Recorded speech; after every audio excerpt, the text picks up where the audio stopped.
एक समय की बात है, शारदा अपनी बेटी के साथ एक छोटे से घर में रहती थी। वह अपना घर चलाने के लिए एक फैक्ट्री में मजदूर का काम करती थी। जब रात होती तो शारदा थक हार कर घर आकर सो जाती थी। एक दिन सुबह शारदा अपनी बेटी के लिए रसोई में खाना बनाने के लिए जाती है। तभी शारदा की बेटी रिंकी अपनी माँ के पास रसोई में आती है और शारदा से कहती है, माँ आज आप गोभी के पराठे बनाओ, बहुत दिन हो गए हैं आपके गोभी के बने हुए कमाल के पराठे खाए हुए। इतना कहकर रिंकी वहां से चली जाती है और शारदा गर्मा गर्म गोभी के पराठे बनाने लगती है। शारदा रिंकी के स्कूल जाने से पहले गर्मा गर्म गोभी के पराठे लाती है और रिंकी से गोभी के पराठे खाने के लिए कहती है। रिंकी जैसे ही पराठा का पहला निवाला खाती है, वाह माँ क्या बात है, तुमने तो क्या मस्त गोभी के पराठे बनाए हैं, खाकर मजा ही आ गया। मेरे लिए ये गोभी वाले पराठे बचा के रखना, मैं बाद में भी यही पराठे ही खाऊंगी। आपको तो गोभी के पराठे का होटल खोलना चाहिए, आपके पराठे खूब बिकेंगे। इतना कहकर रिंकी चली जाती है और शारदा भी अपने डब्बे में गोभी वाले पराठे रख लेती है और काम पर चल देती है। शारदा दिन भर काम करती है। जब लंच का टाइम होता है, शारदा देखती है कि उसके साथ काम करने वाली दोस्त जिसका नाम विमला है, वो आज अपना खाना नहीं लाई है। शारदा विमला के पास जाती है और कहती है, विमला आज तुम खाना नहीं लाई हो क्या? मेरे साथ खाना खा लो, मैं आज गोभी वाले पराठे लाई हूँ। विमला गोभी के पराठे से तोड़कर पहला निवाला खाती है और शारदा से कहती है, वाह बहन क्या पराठे बनाए हैं, खाकर मजा ही आ गया। तुझे तो अपना गोभी के पराठे का ढाबा खोलना चाहिए। सच बहन, तू अपना गोभी के पराठे का ढाबा खोल, मैं भी तेरी मदद करूंगी। ऐसे ही अगले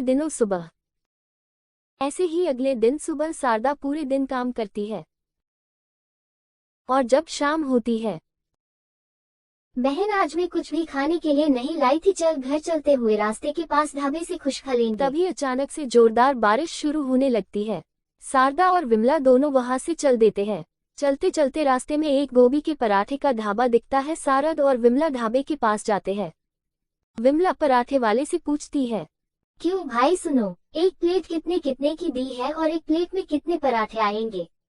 मैडम गोभी के पराठे की एक प्लेट 150 रुपए की है और एक प्लेट में 2 गोभी के पराठे आएंगे। क्या 150 रुपए की एक प्लेट और वो भी सिर्फ 2 ही पराठे? विमला का तो पराठे लेने का मन नहीं था, पर उसे भूख भी लगी थी, तो विमला ने पराठे वाले से कहा, ठीक है भाई, दे 2 एक प्लेट गोभी के पराठे। विमला थोड़ा सा पराठा तोड़कर खाती है तो शारदा से कहती है, शारदा इस ढाबे के पराठे तो बिल्कुल बेकार है, मेरा तो खाने का मन नहीं है, तुझे खाना है तो तू खा ले।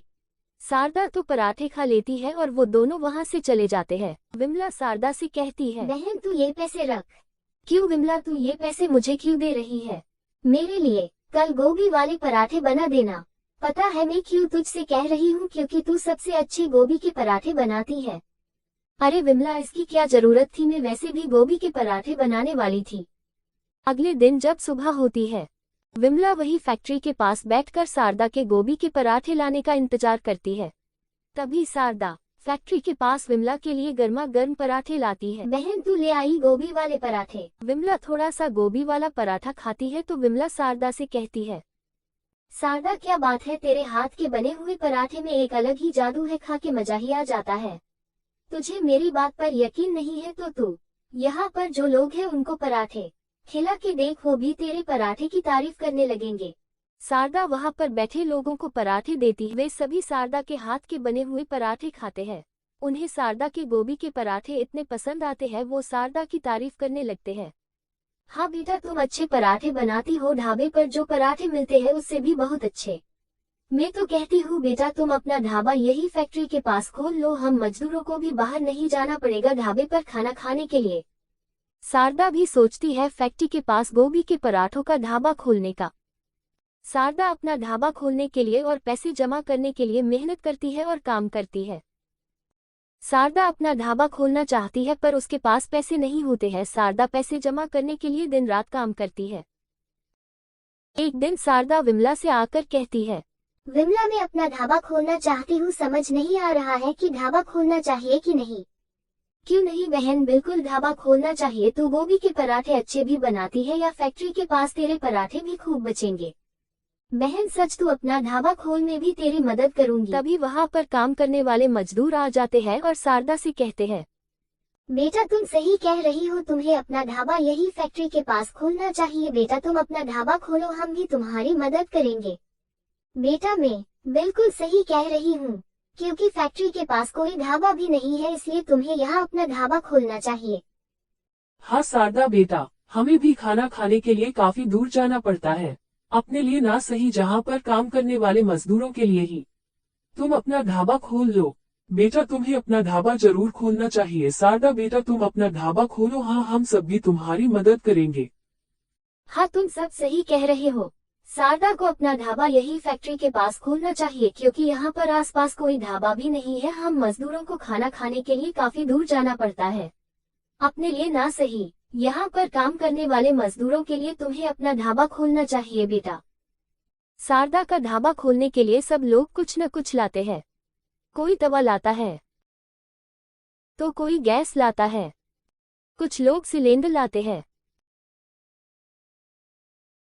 और पतीला लाते हैं। ऐसे ही सब मिलकर शारदा का ढाबा फैक्ट्री के पास खोलते हैं। शारदा का ढाबा खुलने के बाद विमला खुश होकर शारदा से कहती है, क्यों बहन, अब तो तेरा ढाबा भी खुल गया। हम गरीब मजदूरों को गोभी के पराठे कितने रुपए प्लेट दोगी?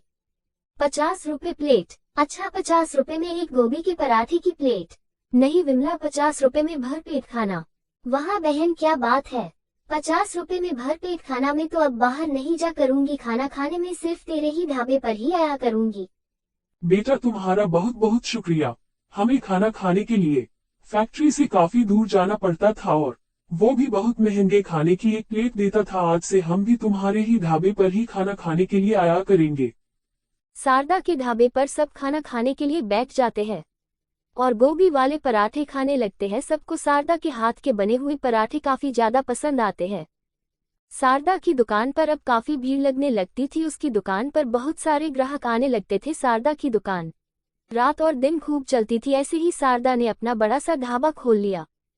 शारदा के गोभी के पराठे हर जगह पर खूब मशहूर होने लगे। शारदा के गोभी के पराठे खाने के लिए कई सारे लोग आते थे।